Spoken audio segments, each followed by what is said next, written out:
Single parenting isn't easy. We understand. Most parents don't plan to go it alone, but you can still make the most of this journey for your children and yourself. In fact, if you and your family are on that journey, this podcast is for you. Welcome to the Single Parent Advocate community and to our podcast. And here are your hosts, single parent founder Stacy Poitras, and broadcast journalist, single dad and friend, Daryl Moody. Hello there, wherever you are. Thank you for joining us. This is the Single Parent Advocate podcast. I'm your host, Daryl Moody, joining you from my home studios here in Orlando. Stacy, the Single Parent Advocate, the brain trust behind the show. Hey, everybody. Inspiration for the show. She is in the SPA studios in Dallas. They're the Venture X Louisville, the Realm at Castle Hills. Thank you to those fine folks there. And we've got a special guest for you this week. His name's Greg Wheeler. He is a conscious uncoupling coach. We're going to get into that a little bit later. He's also an integrated energy therapist and an author. In a previous life, he was an electrical engineer. He even teaches yoga, but most importantly, he is a single parent of 4, and that's why he's joining us today. But Stacy, hi everyone. Hi, Greg. Stacy, let's talk about back to school backpacks. Huge event this past weekend. You helped a lot of folks, a lot of families get ready for school. Tell us about it. So we really had a great event. We are hosted this year by Matthew 6 Ministries and a church in the North Dallas area called Faith for Life Church.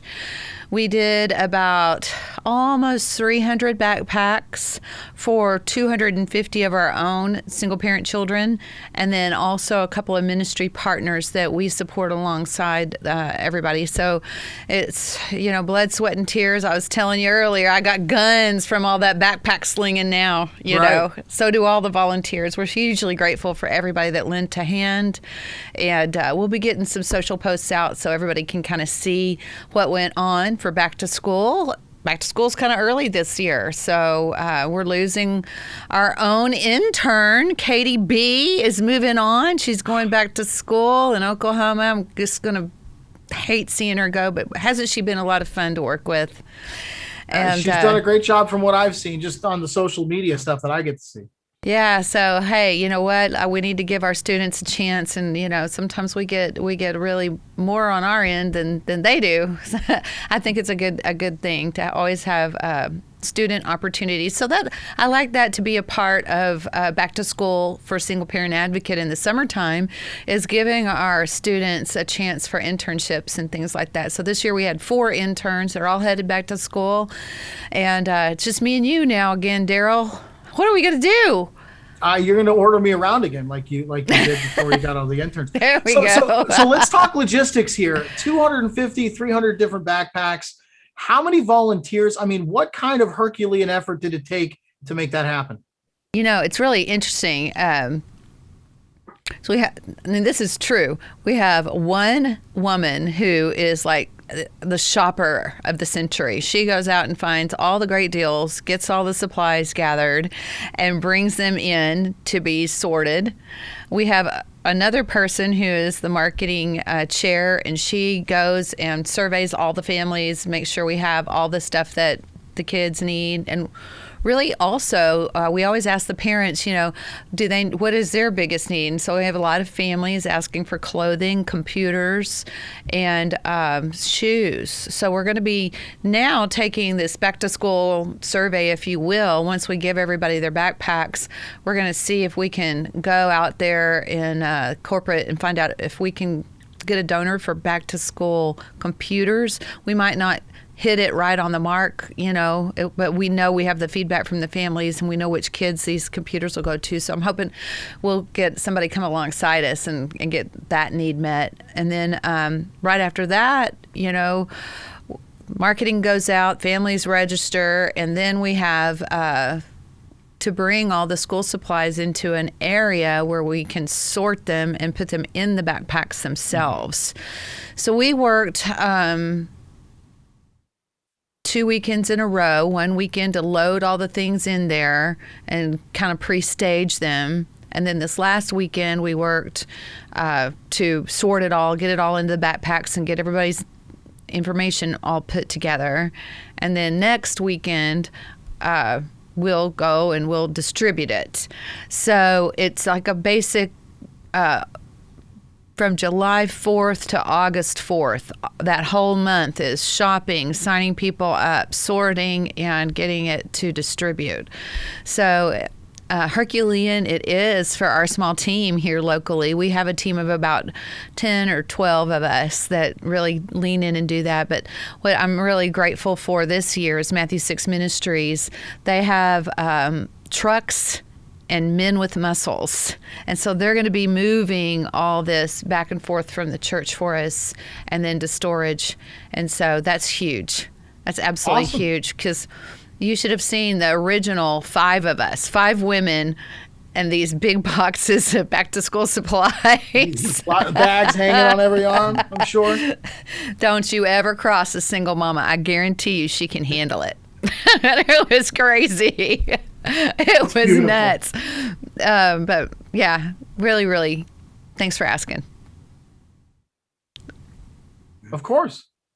So let's get right to our guest this week, Greg Wheeler. Greg, I actually found you from one of the single parent groups that I follow on Facebook. You were actually giving a webinar, and I said, well, this guy looks interesting. So I looked at your website, gregwheelercoaching.com. And I started digging into some of the stuff that you teach, and I said, I gotta get this guy on the show. So tell us a little bit about your story. Let's start first. Single parent of 4. How did you end up raising 4 kids on your own? Well, Daryl and Stacy, it's awesome to be here. So thanks for the invite. So sometimes you just kind of got to do what you got to do, right? So 24 years ago, with a War of the Roses kind of divorce, I wound up being in New Jersey, and didn't have any family in New Jersey, and my former partner moved 1,000 miles away. She went home to her hometown where she had a job as a teacher. And so the agreement that we had is that when the kids turned 12, once a year, they could choose where they wanted to live. And so basically, when the kids turned 12, they chose to come home and live with me. And so starting with 7th grade and being a full-time engineer, I had a master's in electrical and computer engineering. I was in research and development. So everything that a single mom did, I was a Mr. Mom. And it was tough because there's not the support organization for single dads that there is for single moms. It's a lot less common in some ways. So make a long story short, I went through bankruptcy as a result of the divorce. I really accelerated my career to pay for all the bills and get the kids into college and do all that good stuff. And about 4 or 5 years ago, I was burnt out on corporate America. I'd been VP in 2 companies. I had 6 patents under my belt. And I said, I want to help people. It's got to be an easier way to help people prepare and deal with being a single parent and getting through divorce. So I took 8 landmark courses. I became a certified Kundalini yoga teacher. I took integrated energy therapy practitioner, master level. And I found Catherine Woodward Thomas, and I became a certified conscious uncoupling and calling in the one coach. And in the process, I wrote a book called Single Dad Essentials, the 12 most important things single dads need to know. And it's really for single parents. But because I'm a single dad and it's my story, it uses dads as the pronoun, but it could be for anybody, any single parent. Oh, for sure. I mean, and anybody who's a single parent knows, as you pointed out, you're Mr. Mom or you're Miss Dad, or you're filling both roles. Stacey, you know that as well. It's yep. You're wearing a lot of hats as a single parent. Let's talk about conscious uncoupling, because when you and I were talking offline and you had mentioned that to me, I did a double take, like, what in the heck is conscious uncoupling? And it's just a fascinating thing. Stacey, you had pretty much the same reaction. We talked about it offline. So talk to me about conscious uncoupling. What in the heck is it, and how can that help us be more effective single parents? Absolutely. So Catherine Woodward Thomas wrote the book, Conscious Uncoupling, 5 Steps to Living Happily Even After. And Gwyneth Paltrow made it famous because she was one of the first movie stars who went public with the term. And so it started generating a lot of interest about 20 years ago. Catherine has since developed a whole organization to certify coaches. So what it is it's the idea that life didn't just happen to us. We had a big part in co-creating the life that we experienced. So inside of the conscious uncoupling process, which is about owning and understanding your perspective and how you showed up, that you co-created the situation that you're living through, it opens you up to naming a false identity, a false belief, a pattern about who you are, what others are, and what life is. Once you name it, you can face it, embrace it, and replace it.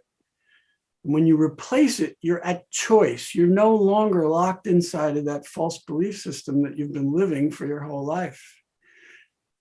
And when you do that, you then show up as your true self outside of those preconceived ideas, the way of looking at life, the rose-colored glasses of who you are that you've been seeing and living all your life. And so that's where the conscious part comes from. You become conscious of your contribution and your patterns and how you co-created it. And that allows for healing, that allows for greater understanding, and it opens the door for co-parenting.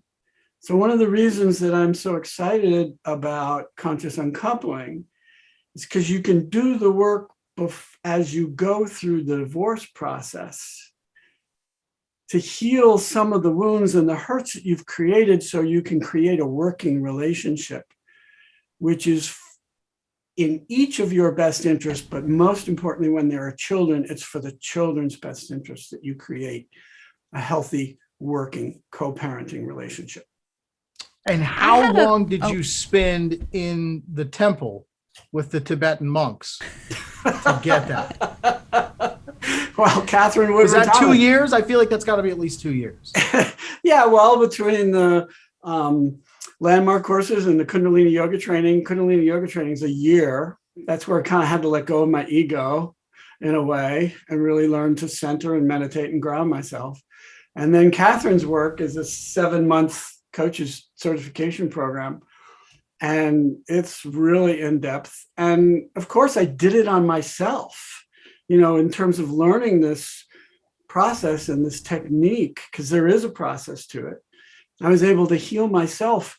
And, one of the amazing byproducts of that was, before I did this work, my former wife and I, we barely talked to each other. We couldn't be on this. She was bitter. She divorced me, but she was bitter. And we had a difficult conversation, even talking about vacations for the kids and get-togethers and everything. It was challenging. But I have to tell you that since I did this work about 4.5, 5 years ago, we have spent the last 3 Christmases together, the 4 children and my former wife, cooking, living in the same small home. And it's been wonderful, because as I healed myself, I was able to heal the energy in the family and let go of the old patterns and the old preconceived ideas and the old prejudices that I had, which opened up the door for healing for everybody. I was wondering, could you talk a little bit deeper, not necessarily to focus on the negative, but I know a lot of our listeners, including me, what are the types of false personas and things that you were able to maybe clean out of your own life, just to be able to shed some light on exactly what these things are? Like I'll throw one out there. For me, the thing that I've had to really work on is codependency. I was raised in a home. My mom was she was an addict, and there was just a lot of negative family dynamics. And so for me, my thing I have to get past is, feeling inadequate and always having to fix things and please people. Is there a way that you could kind of tune us in a little bit for what you've seen either in your own life or possibly in others' lives you've worked with, where you've uncovered and really improved these aspects of ourselves so that we could do something like that? Absolutely. So inside of the work, Catherine has named 22 different types of, for lack of a better term, we call them false beliefs or source fracture wounds that we learned as children. You're right, because most of that learning is unconscious. It's automatic between the ages of 0 and 7 and 8. And so we create this false story. And the false stories are like, I'm not good enough. I'm not lovable. I'm unworthy. I don't belong. I don't matter. And there's a number of these. And so through the work, we're able to identify the negative patterns where you're being limited in achieving happiness in your life. And those are the clues that you then follow back to actually name that false belief. And once you name it, then you can see that it's a story. So there's kind of a spiritual underpinning to this work, that you were born perfect. You're a gift from God. And then life happened to you. And in life happening to you, you created this story to help you survive in that family environment that you grew up in. For me, my father was a fully functional, amazing provider, but he was a fully functional alcoholic. At night, he was, he took care of all the things he was supposed to, but you did not want to get in a conversation with him after 8 or 8:30 at night because you'd get verbally abused. So my story was that I wasn't good enough. And it showed up in my whole life. I took the hardest jobs. I went to the hardest school. I worked with the hardest bosses. And when it showed up in my love life, I worked with women. I fell in love with these amazing women who wanted help so that I could be helpful. I could be a knight in shining armor and feel validated and appreciated from outside of myself, because I didn't have a healthy, well-balanced love of myself, of my own self, I was dependent. You said codependency earlier. That codependency comes from giving to get that kind of outside validation. So part of the healing that takes place during the conscious uncoupling program is to identify what you're not giving yourself. Where is your self-love falling down? And so in the act of naming the false story, you can see that that's just a story. So then you can open up to being your true self and acknowledging your feelings, your wants, your desires, and your needs. And as you start to address those, you start to learn to really love yourself just the way you are. And that's where magic and transformation happens, because you start loving yourself. And when you give yourself love, you now have love to give away. You're not giving to get anymore. You're giving because it feels good to give. It feels good to love. There aren't strings and expectations and attachments to what you're giving to get. It's pretty magical, because when you get to that place, you can forgive yourself and you can forgive others. Yeah, it's interesting. Awareness creates empathy for yourself, for your kids, and for the people around you. The more we learn and the more we grow, I've noticed the better we understand. I'll say for me, I get to work with a lot of volunteers and a lot of families. There's such a privilege. And the more I learn about myself and all the different parts of me, that some of them may be, works in progress, and some of them may be, just fine, and others I might be a superhero. Like My friends will tell you I'm like very resourceful, and so that's one of my superhero powers. But, there's other parts of me that, like overscheduling and why do I overschedule and things like that, I really need to always be looking for improvement in myself, But like you're saying, when I learn to love me as I am, warts and all, I also love others and their warts better too. It's like you become so much more patient with yourself, but also you're patient with other people and are able to share. And this, to me, it spills to your children too. And most importantly, in my book, I don't know how have you seen this play out in a difficult parent-child relationship or scenario? So you touched on a number of really beautiful and important topics just then. They're really important. And so I'm gonna step out and then I'm gonna come back in. So stepping out, your great grandparents taught your grandparents what love and what relationships look like. Your grandparents taught your parents what love and relationships look like. And then you learned initially what love and relationships look like from your parents. And in the healing of yourself now, you're able to demonstrate a different way of showing up in relationships and a different way of having love. And so in today's world, when you nailed it on the head, when you get aware and you become conscious, you're then open to compassion and empathy that you didn't know was available to you. You didn't even know that it was there because you'd never seen it from your parents before. And so now you have the opportunity and choice to show up in life with your children and those you love, maybe a new partner, maybe friends, maybe family members, with greater love and compassion and empathy, which then takes those relationships to a whole new level. And it allows for healing. So I'm going to jump in here because this is some really heavy stuff.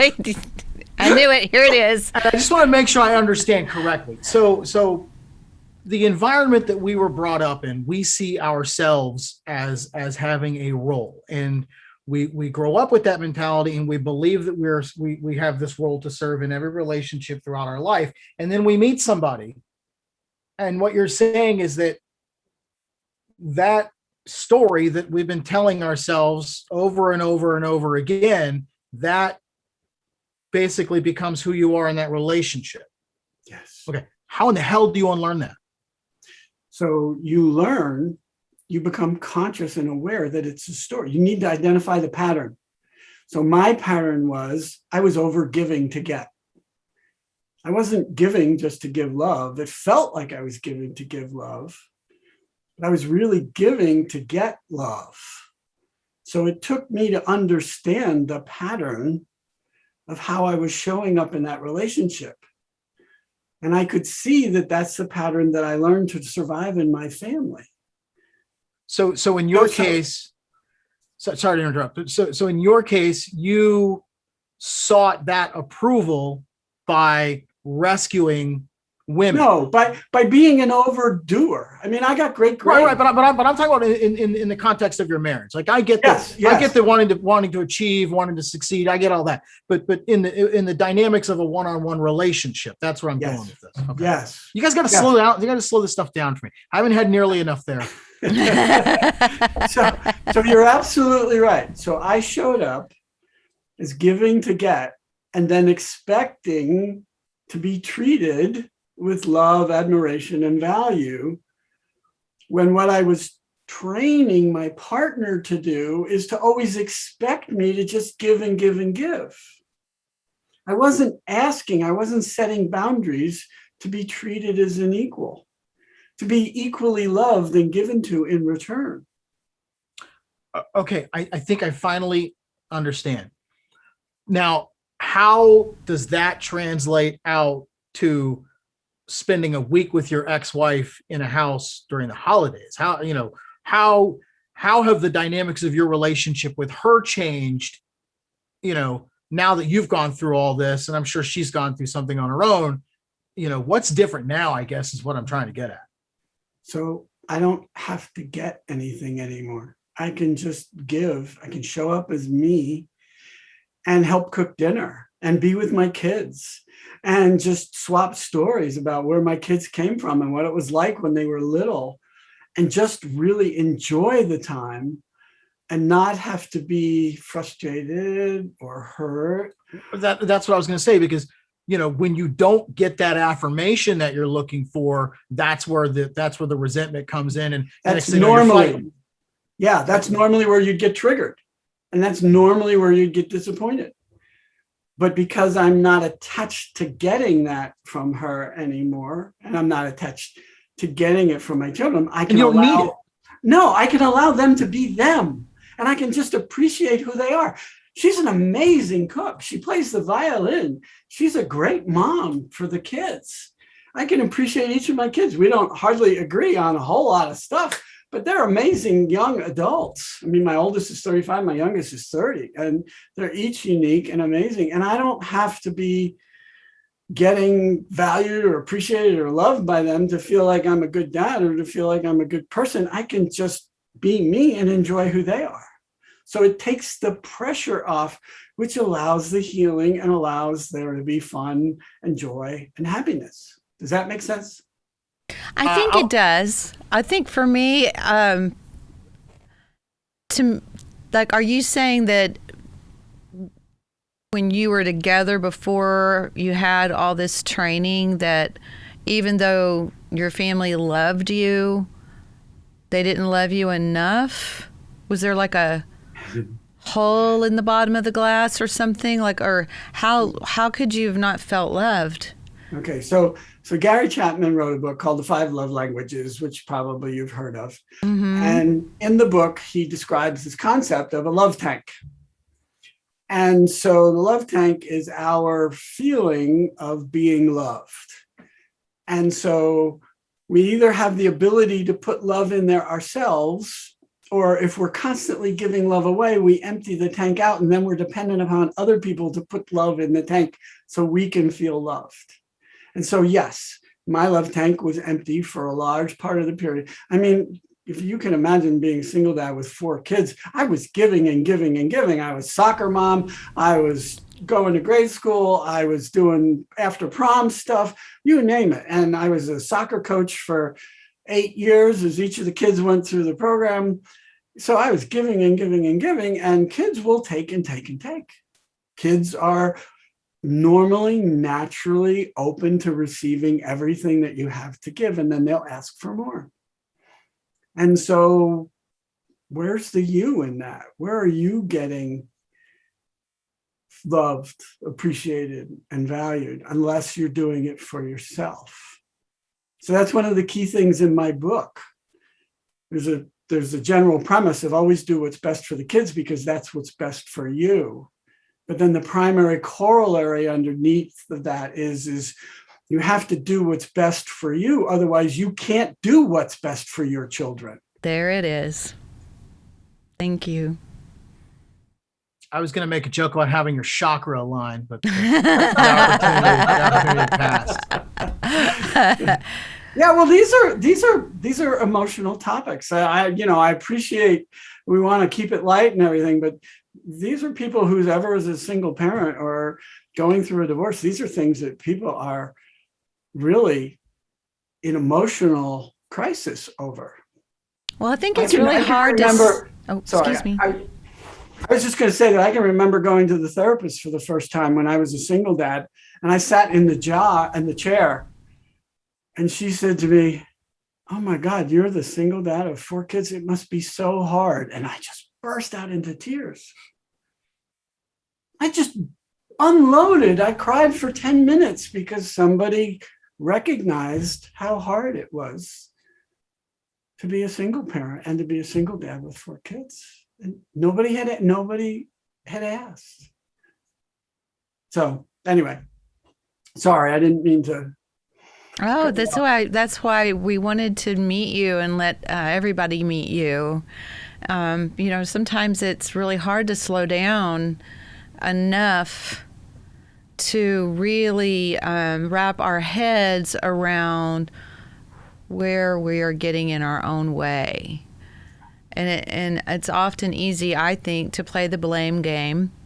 We can blame our parents, we can blame outside forces, we can blame our kids, we can blame,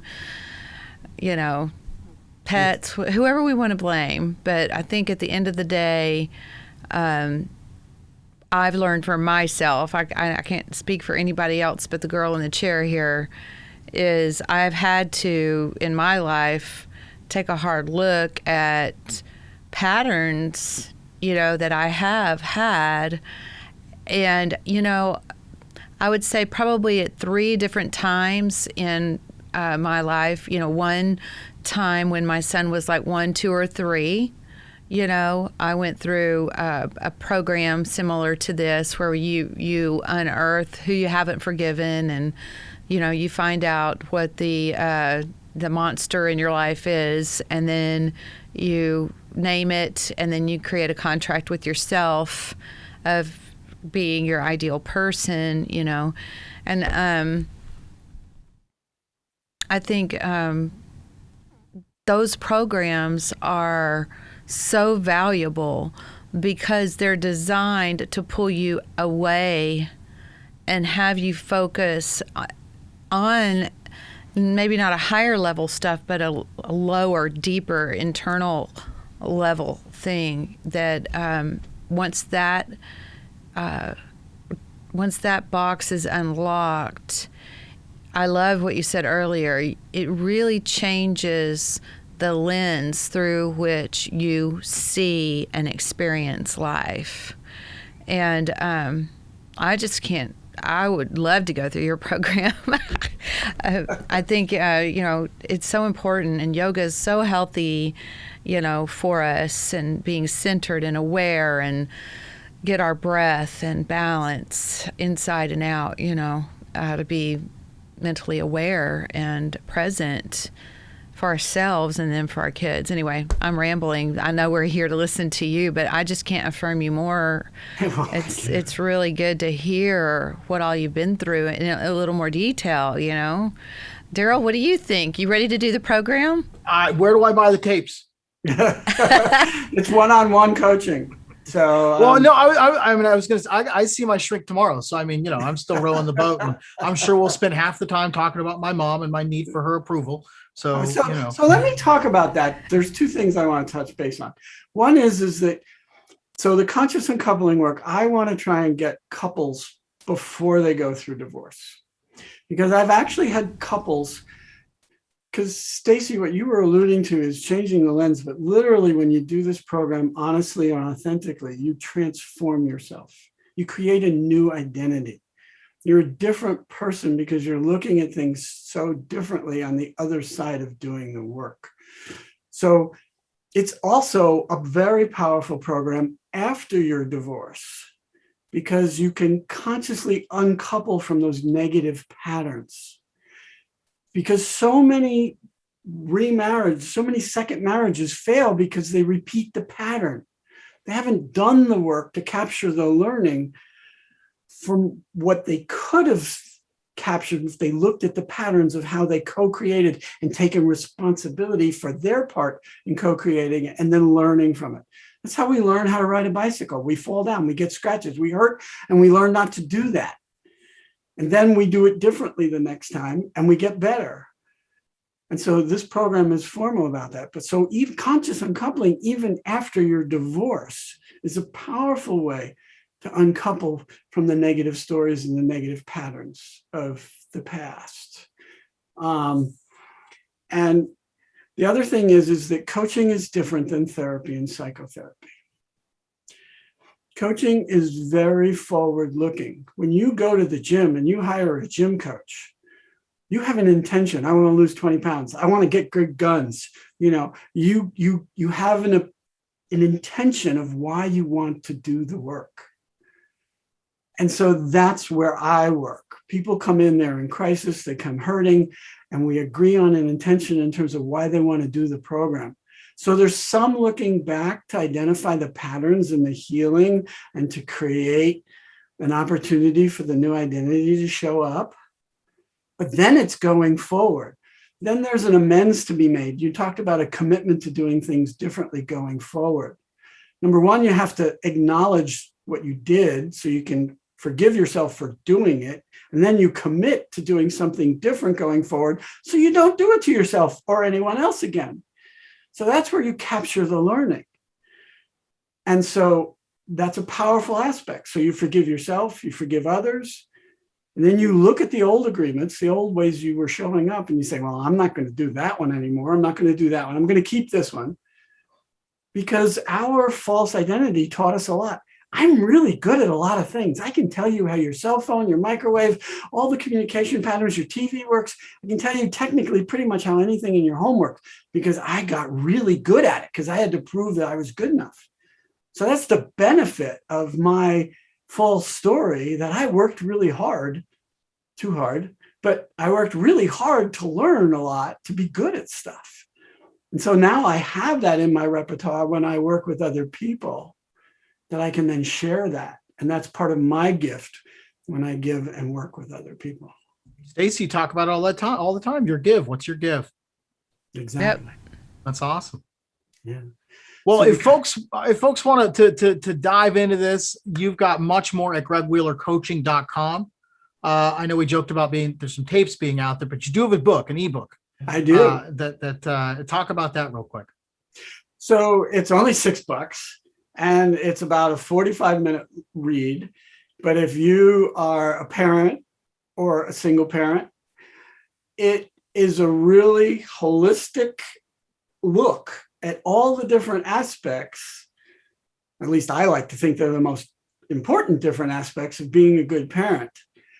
And it's all about co-parenting because your children are so in automatic learning mode. They're the greatest recording machines ever made. So they remember your tone of voice, your facial expression, your body posture, and the circumstances in which you showed up. And so they're learning stuff that you're not even aware and you're teaching them. And so the book goes into that in some details. It also talks about the importance of planning, having a joint vision, making sure that you're well coordinated on your times and that you've got coverage for each other when coverage is needed, because life is going to happen and there's going to be surprises. So the idea of thinking ahead. I was a project manager in research and development. I always had plans. I had plans on top of plans with contingencies. It's very relevant to being a really healthy and powerful co-parent for your kids. So that's available. And the other thing that people can find is they can sign up for the initial consulting session. It's 30 plus minutes and it's free. I'm happy to meet people where they are and offer them a chance to get some coaching and to find out where they're at and what might be available for them. Some one-on-one time with the sensei. That's right. I love it. And Stacey, if folks want to help you, provide for these families beyond the backpacks, I want to, I know you're going to stay on top of it, but I want to follow up and talk to the folks about this. If they want to help you provide computers and other badly needed resources to these families, singleparentadvocate.org. Yep. Stacey, anything else to close the show? I just would really like to thank you for joining us. Honestly, this is really, really deep work and good work, and I know that it will benefit so many people. And I think the only thing I'd like to close with is, you guys go check this out. And if you don't check this out, I might be so bold to say, check something out. GregWheelerCoaching.com. Yes. Thank you. And, be open to working on your soul. I know I've done that work. It sounds like Daryl's in process. We don't know if his egg is cooked yet or not. I don't know if I could spend 5 days in a house with my ex-wife just yet. I need...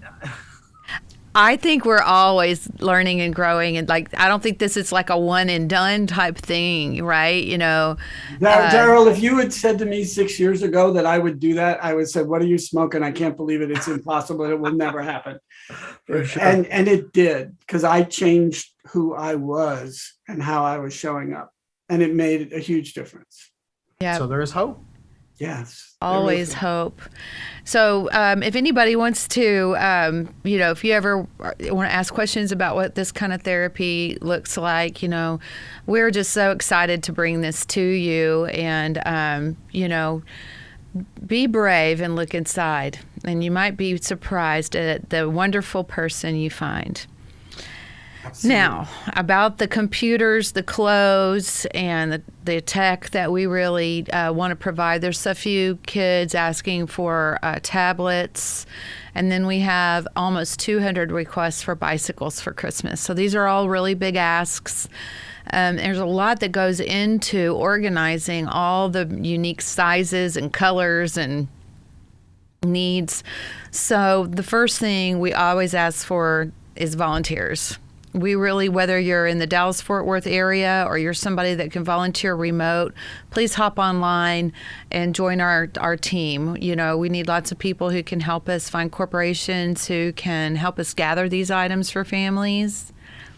And then if you are in the Dallas-Fort Worth area and you want to be feet on the street at some of our events, we always need strong muscles and smart brains and big hearts to really keep us all going, both on the volunteer side and the family side. Mm-hmm. And then thirdly, if you do have the funds and the heart to donate, you will really be helping us a lot. Most of all of the money we raise goes directly to the families, and certainly in this case with technology and donations like that, the costs are going to be really high. I have about 25 single moms and dads in college asking for book scholarships too. So donate if you can. singleparentadvocate.org. There's a little floating green donate button, and also a volunteer form to fill out if you would be so great to help us. Next on the horizon is North Texas Giving Day. North Texas Giving Day is going to be the third Thursday in September 23rd. It's going to be all about giving here in Dallas-Fort Worth. And so join us on North Texas Giving Day. You can donate $5 to $25 to $100, however much you donate. And we have a matching donor. And so everything will be matched. And we'll put some of that money to work as well for these families. So we hope that you join us. I just want to acknowledge, Stacy, that the kind of work that you're doing is so beautiful and so helpful. It's the kind of work that you have no idea how many lives you're going to touch, because when you touch one of these children and these families, you change their identity for themselves. They will not be the same person going forward, and they're going to touch 1,000 or 2,000 people in their lives, and they're going to influence their lives. So by giving and supporting this program, it's like throwing a pebble in a pond where those rings are going to go out and they're going to go out and they're going to touch everything all around the edges of the pond. And so it's really beautiful. I just want to acknowledge and support what it is that you guys are up to. Well, thank you very much, and vice versa. I really feel like today's talk was incredible. And Daryl, thank you for putting it all together. We work on ourselves. And I'm just here for the comic relief. Oh yeah? I started to bring you a knock-knock joke today. Which one is it? Tell me. I don't know. I didn't bring it. Oh. My kids love knock-knock jokes. The one that they're telling right now is, it's knock-knock, who's there? You're up, you're a poo. And then you go, no, you're a poo. My 6-year-old loves that one. Okay, I'm going to bring a knock-knock joke next week. Well, we'll see which knock-knock joke is everybody's favorite. All right, good stuff. Well, folks, thank you for joining us, as you do every week. We hope you have a wonderful afternoon or evening or morning, wherever the heck you are, whenever you're listening to us. We're going to catch you next time on the Single Parent Advocate Podcast. Bye, everybody. Blessings. Bye.